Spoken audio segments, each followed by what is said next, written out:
picked up this book from the library, Cutting for Stone by Varghese. I read a great book of his, that is Covenant of Water, earlier, and that's the reason I picked this up. And sure enough, it is absolutely interesting. The title was a little mysterious, so I heard Varghese himself talk about it, and he says that he took it from this Hippocratic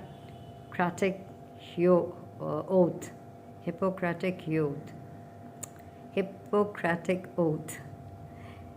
And this oath is the most widely known Greek medical text. It is one of the most widely known Greek medical texts. It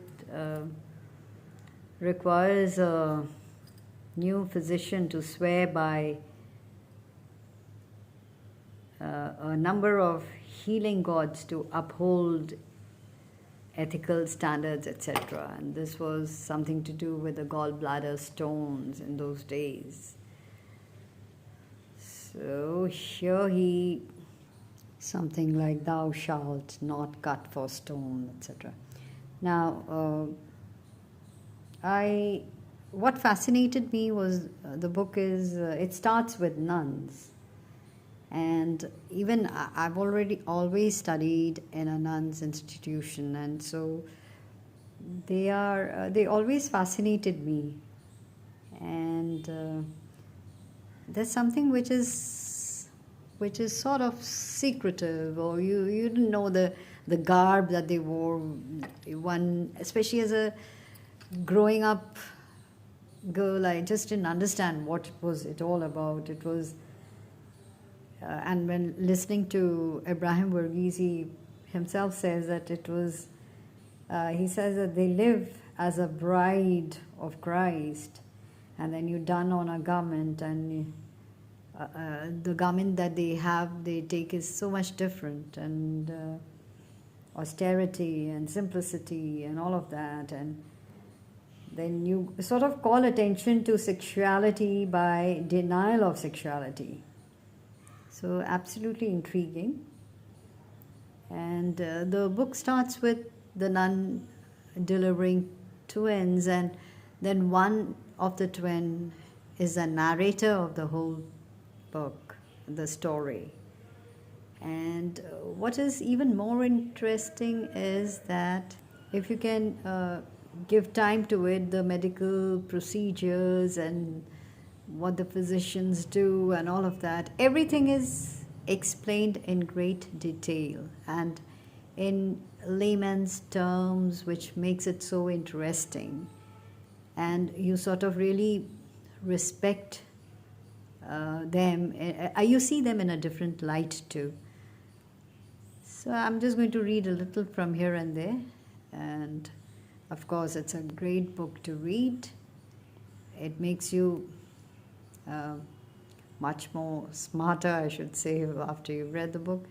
Of course, there are, as is in most of the novels, there is the pleasure and the pain with the thread that goes around. And I'm going to read a little. So here he starts with a quote from the Gitanjali by Rabindranath Tagore, which is translated into English. And because I love this life, I know I shall love death as well.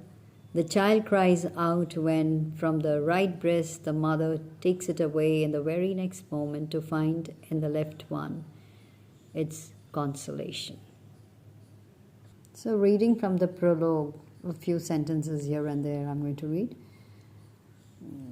This is the coming. That means the narrator says, where did they come from, sort of. Very interesting. Now look at this. After 8 months spent in the obscurity of our mother's womb, my brother Shiva and I came into the world in the late afternoon of 20th of September in the year of grace 1954. We took our first breaths at an elevation of 8,000 feet in the thin air of Addis Ababa, capital city of Ethiopia. So now you know the twins were born to our mother. You know the date. You know the name of his twin brother. You also know where they were born and how that is Addis Ababa, the capital city of Ethiopia. So just see the way he, with so much of economy of words, he has given you so many details. So then he talks about the miracle of a birth took place in Missing Hospital's Operating Theatre 3.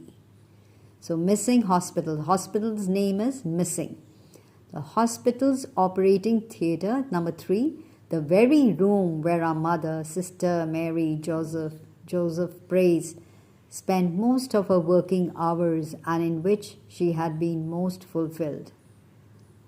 Then he writes, he introduces his mother. He says, when our mother, a nun of the Diocesan, can't pronounce it properly perhaps, Carmelite Order of Madras, unexpectedly went into labor, that September morning, the big rain in Ethiopia had ended its rattle on the corrugated tin roofs of the Missing, ceasing abruptly, had ended its rattle on the corrugated tin roofs of Missing. Again, Missing is the name of the hospital, ceasing abruptly like a chatterbox cut off in mid-sentence. Overnight, in that hushed silence, the meshed flowers bloomed, turning the hillside of Addis Ababa into gold. So now you know those flowers that had bloomed were golden color. They were yellow and deep yellow. So you know they were gold. In the meadows, see how picturesque. You can just visualize everything so well, and that is his forte. Abraham Varghese, the way he writes. He draws you into his narrative. You want to know more about it. So let's just read it. So overnight, in that hushed silence, the mescal flowers bloomed, turning the hillsides of the Addis Ababa into gold. In the meadows around Missing, the sedge won its battle over mud, and a brilliant carpet now swept right up to the paved threshold of the hospital, holding forth the promise of something more substantial than cricket, croquet, or shuttlecock. Then he goes on to write, Missing sat, now where is Missing here? Now you can, the location of this hospital he writes about. Missing sat on a verdant rise, the irregular cluster of whitewashed one and 2-story buildings looking as if they were pushed up from the ground in the same geologic rumble that created the Entoto Mountains, trough-like flower beds fed by the runoff from the roof gutters, surrounded the squat buildings like a moat. See, just imagine how picturesque is this. So do you see, you're thrown into the story. You want to read more about it. So here he says, Matron Hurst's roses overtook the walls, the crimson blooms framing every window and reaching to the roof. So fertile was that loamy soil that Matron, Missing Hospital's wise and sensible leader, cautioned us against stepping into it barefoot, lest we sprout new toes. So then he's talking about the fertility of the soil. So here, then he again goes to write, the last 2 lines I'm going to read. 5 trails flanked by shoulder-high bushes ran away from the main hospital buildings like spokes of a wheel, leading to 5 thatched roof bungalows that were all hidden by what he writes by wild eucalyptus and pine. It was Matron's intent that Missing resemble an arboretum or a corner of Kensington Gardens, where, before she came to Africa, she used to walk as a young nun, or Eden before the fall. Missing was really mission hospital. Now he talks about this word because we've been wondering what is a missing hospital, missing hospital. So he says, no, missing was not missing. It really was, the name was mission. So missing was really mission hospital, a word that on the Ethiopian tongue came out with a hiss. So it sounded like missing. A clerk in the Ministry of Health who was a fresh high school graduate had typed out the missing hospital on the license, a phonetically correct spelling so far as he was concerned. A reporter from the Ethiopian Herald perpetuated this misspelling. When Matron Hurst had approached the clerk in the ministry to correct this, he pulled out his original transcript. See for yourself, ma'am. Quod erat demonstrandum. It is missing, he said, as if he'd proved Pythagoras' theorem, the sun's central position in the solar system, the roundness of the earth, the missing's precise location at the imagined corner, and so missing it was. So here in this he also tells you about how the name missing came instead of mission.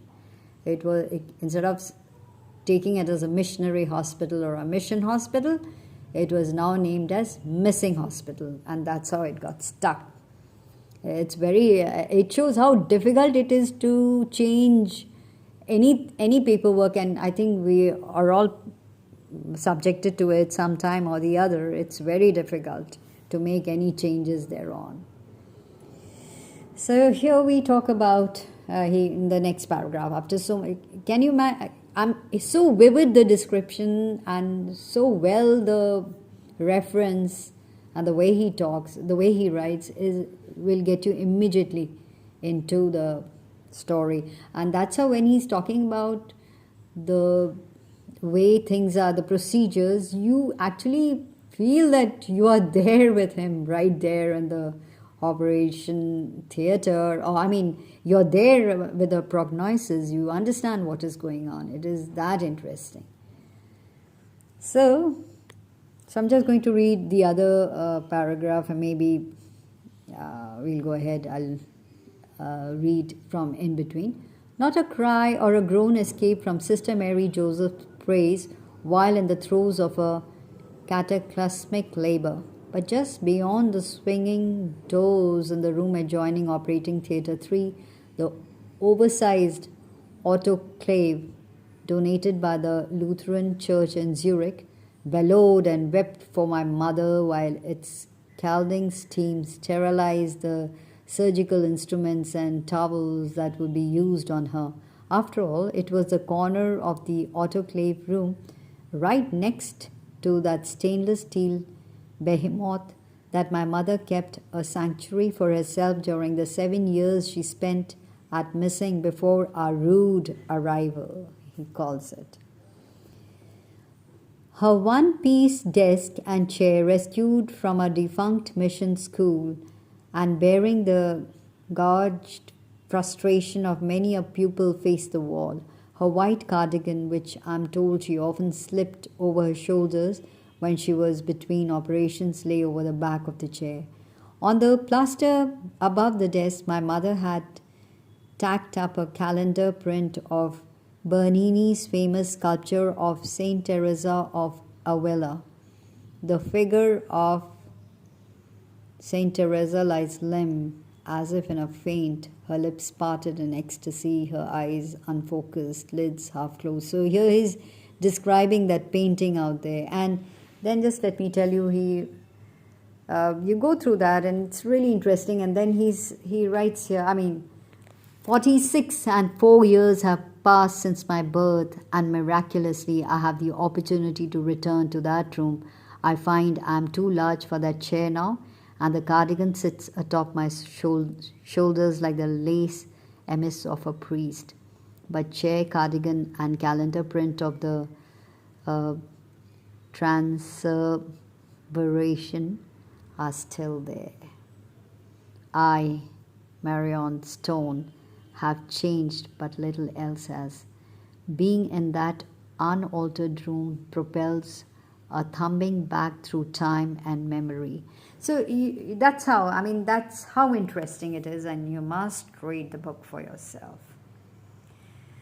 Okay, so in praise of the book, I'm reading from the back. Atul Gawande writes, a tremendous accomplishment. The writing is vivid and thrilling, and the story completely absorbing, with his pregnant Indian nun, demon-ridden British surgeons, Siamese twins orphaned and severed at birth, and narrative stands stretching across 4 continents, a tale this wild is perilous, but there is not a false step anywhere.